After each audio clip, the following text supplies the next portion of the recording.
Hi there everyone, I'm Jack Colwell and you're watching the AU Review.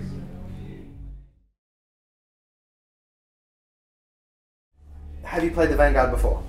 I played at the Vanguard 2 years ago with a kind of circus burlesque act called Ghost Boy with Golden Virtues, which was one of my first times playing on the stage at the Vanguard. I've probably been to maybe a few too many debaucherous nights here, seeing various bands over, the Sydney rise and fall of the industry.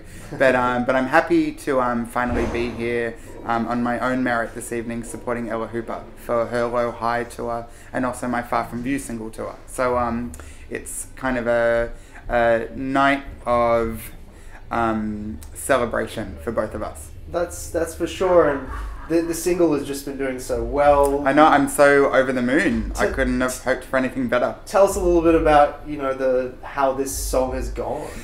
Well, to be honest, I'm a bit overwhelmed with how the song has gone, because originally when I went into the studio to record Far From View, it was kind of a way for me to get a little bit back on my feet in the studio, because I released a debut album maybe 2 years ago called Picture Window, and I think because it was my first kind of foray into the studio, there were still things that I could have learnt, and I had some time to reflect upon that before releasing the new single.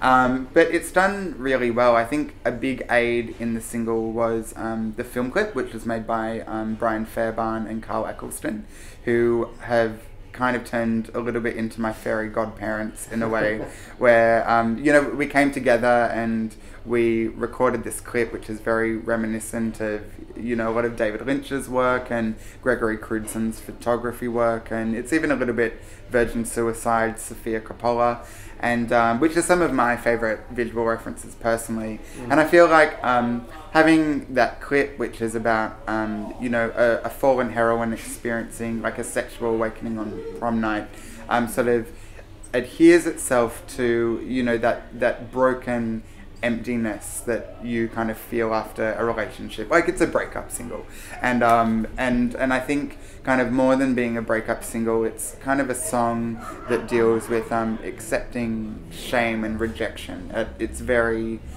core level.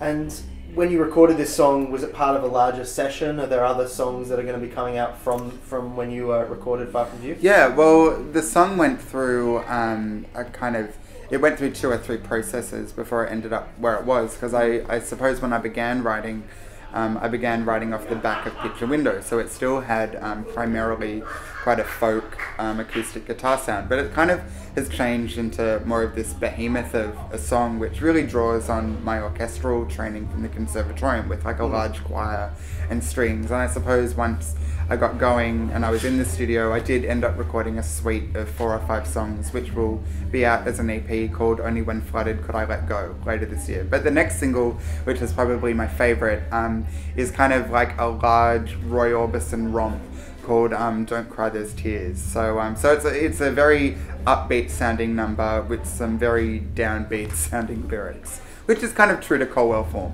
And will you be playing those on this tour? I will.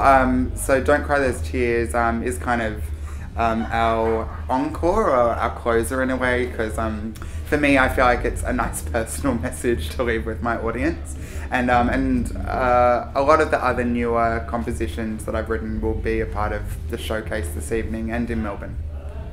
And this is the first night of the tour, so it is. You've got a bit of. I promised myself I won't get drunk afterwards, but I don't know how closely I will abide by that promise. But we're sold out. In fact, we're going to be over capacity, which is very exciting for both Ella and myself, and I feel like there's a great energy in the air, because Ella and I really wanted to play together for quite some time. I mean, we're friends off the stage as well as on, and we both have a real mutual admiration for each other. So I think we only want to see the other one do their best, which is always a great feeling when you play a show. For sure, and what a better way to start off with a sold out show. I know, fantastic, yeah.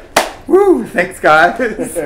So what happens at the end after the tour? What's Well, next after week? the tour, I kind of go back into beauty production mode to make the second film clip. Mm-hmm. So I think it might be a big kind of blockbuster like the first one, because I've kind of discovered that over the years I don't really like to do things by halves. I'm kind of all in all out.